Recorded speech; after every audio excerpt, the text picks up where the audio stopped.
ओम नमो भगवते वासुदेवाय। भागवत पुराण एकादश स्कंद 21वां अध्याय। गुण दोष व्यवस्था का स्वरूप और रहस्य। भगवान श्री कृष्ण कहते हैं, प्रिय उद्धव, मेरी प्राप्ति के 3 मार्ग हैं, भक्ति योग, ज्ञान योग और कर्म योग। जो इन्हें छोड़कर चंचल इंद्रियों के द्वारा क्षुद्र भोग भोगते रहते हैं, वे बार बार जन्म मृत्यु रूप संसार के चक्कर में भटकते रहते हैं। अपने अपने अधिकार के अनुसार धर्म में दृढ़ निष्ठा रखना ही गुण कहा गया है, और इसके विपरीत अनाधिकार चेष्टा करना दोष है। तात्पर्य यह है कि गुण और दोष दोनों की व्यवस्था अधिकार के अनुसार की जाती है, किसी वस्तु के अनुसार नहीं। वस्तुओं के समान होने पर भी शुद्ध अशुद्धि, शुद्धि अशुद्धि, गुण दोष, शुभ अशुभ आदि का जो विधान किया जाता है, उसका अभिप्राय यह है कि पदार्थ का ठीक ठीक निरीक्षण परीक्षण हो सके और उनमें संदेह उत्पन्न करके ही यह योग है कि अयोग्य स्वाभाविक प्रवृत्ति को नियंत्रित संकुचित किया जा सके, उनके द्वारा धर्म संपादन कर सके, समाज का व्यवहार ठीक ठीक चला सके और अपने व्यक्तिगत जीवन के निर्वाह में भी सुविधा हो। इससे यह लाभ भी है कि मनुष्य अपनी वासना मूलक सहज प्रवृत्तियों के द्वारा इनके जाल में न फंसकर शास्त्र अनुसार अपने जीवन को नियंत्रित और मन को वशीभूत कर लेता है।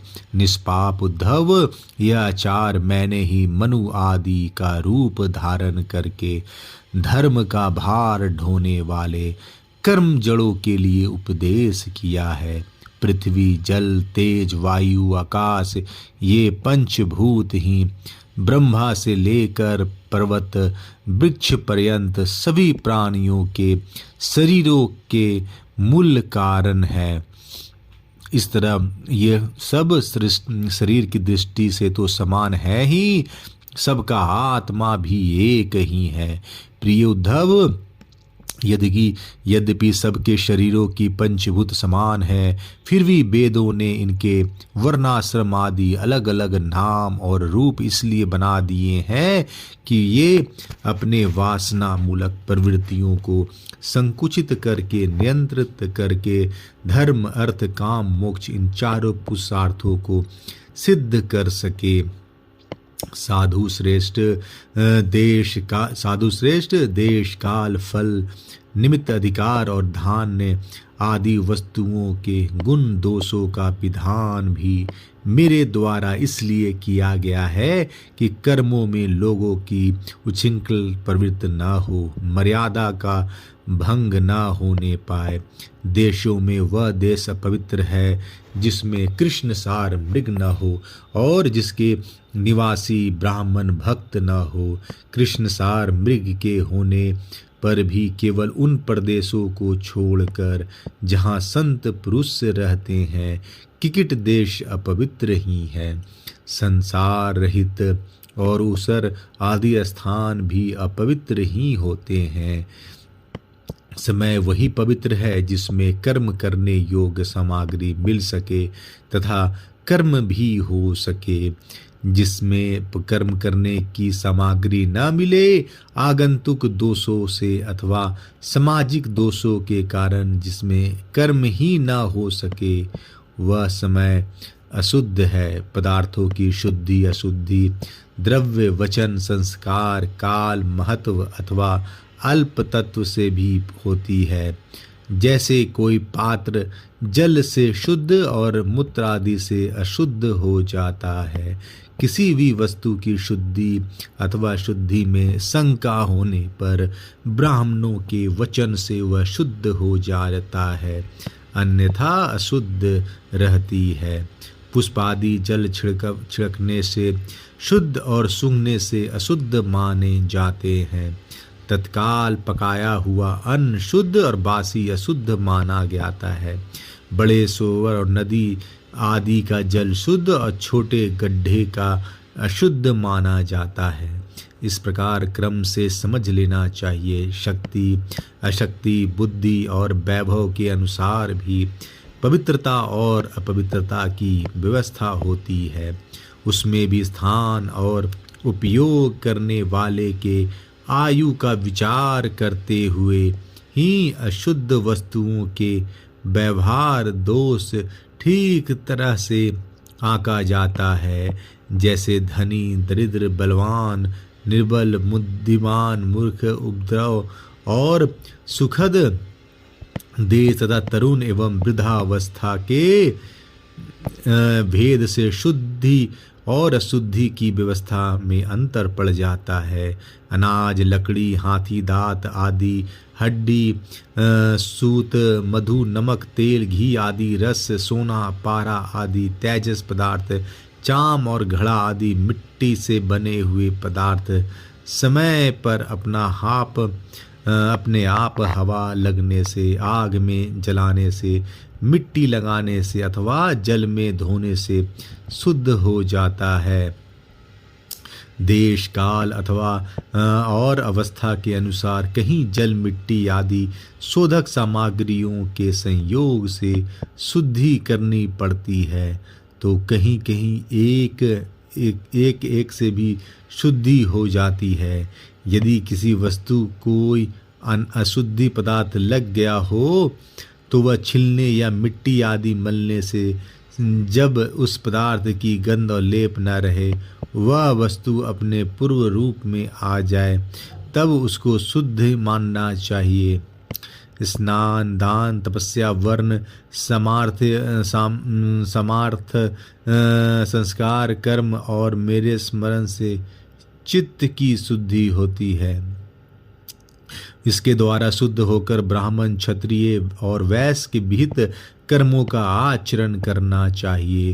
गुरु मुख से सुनकर भली भांति हृदयंगम कर लेने से, मंत्र की और मुझे समर्पित कर देने से कर्म शुद्ध होती है। उद्धव जी, इस प्रकार देश, काल, पदार्थ, कर्ता, मंत्र और कर्म, इन छहों के शुद्ध होने से धर्म और अशुद्ध होने से अधर्म होता है।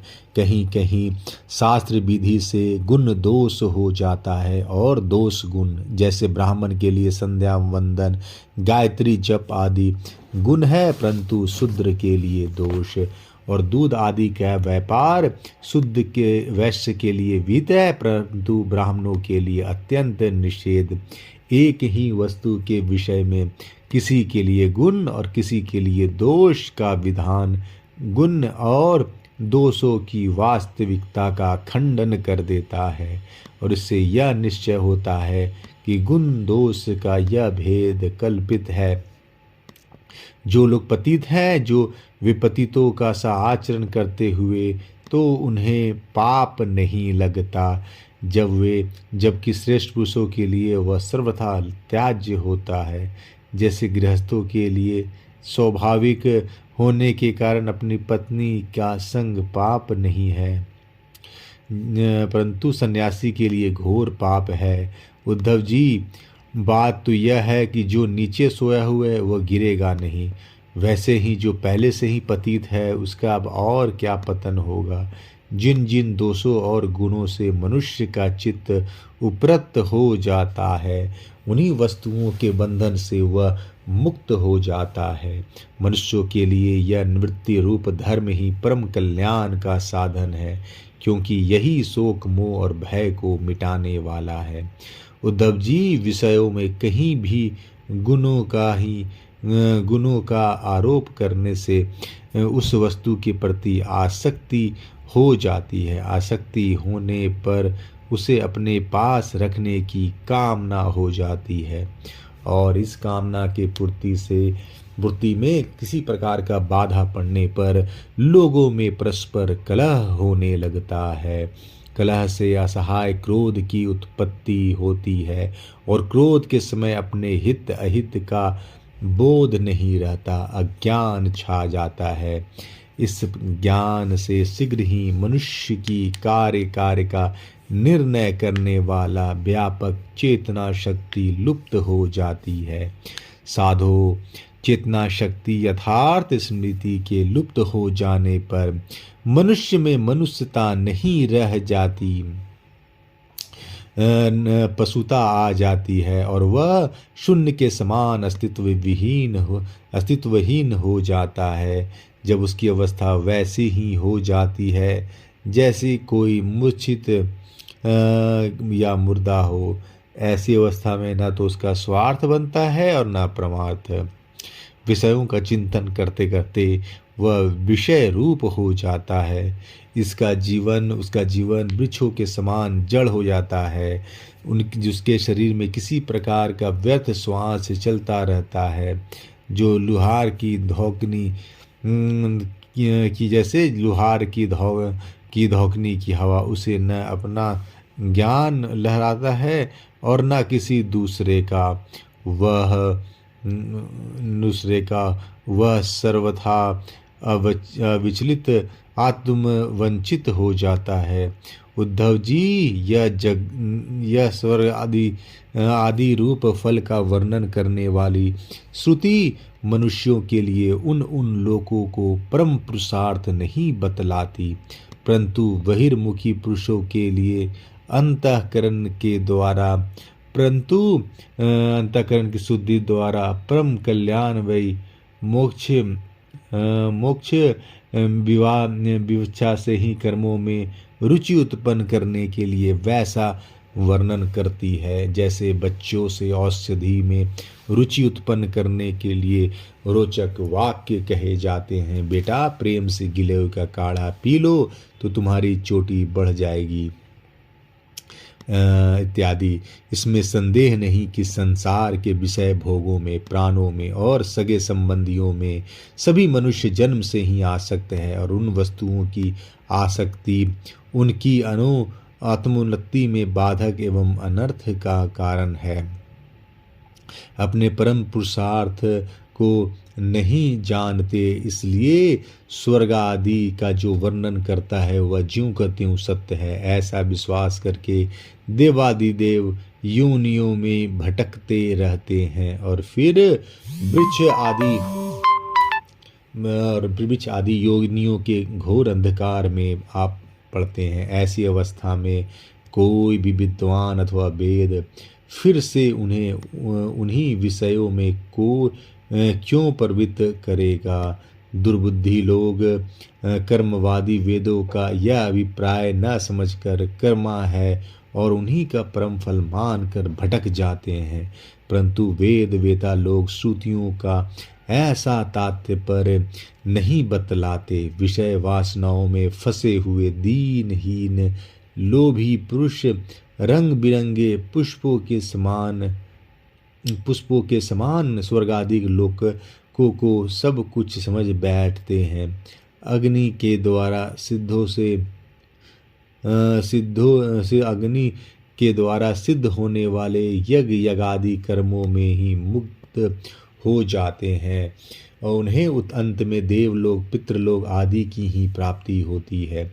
दूसरी ओर भटक जाने के कारण उन्हें अपनी निज धाम आत्मपद का पता ही नहीं लगता। प्यारे उद्धव, उनके पास साधन है तो केवल कर्म की और उसका कोई फल है तो इंद्रियों की तृप्ति।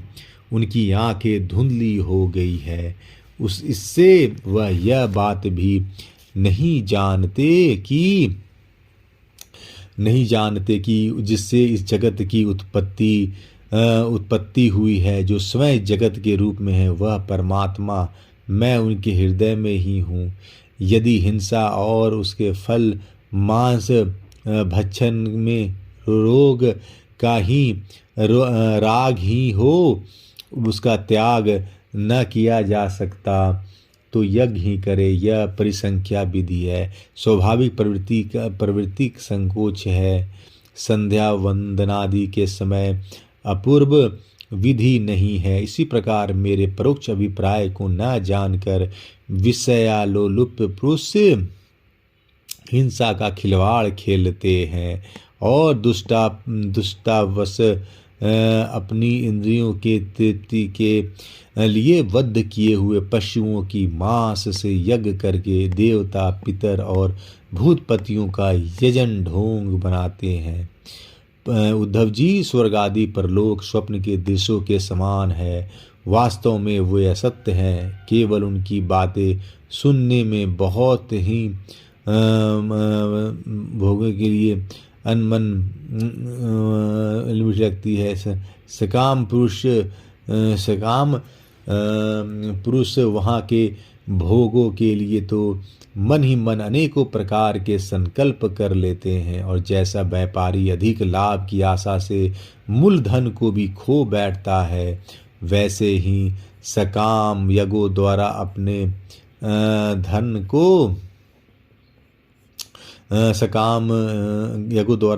धन का नाश करते हैं। वे स्वयं रजोगुण, सत्वगुण और तमोगुण में उनकी उपाधि है। प्राण और स्वयं अनाहत शब्दों के द्वारा ही उनकी अभिव्यक्ति हुई है। जैसे मकड़ी अपने हृदय से मुख द्वारा जाला उगलती है और फिर निगल लेती है, वैसे ही वे स्पर्श आदि वर्णों का संकल्प करने वाले माता पिता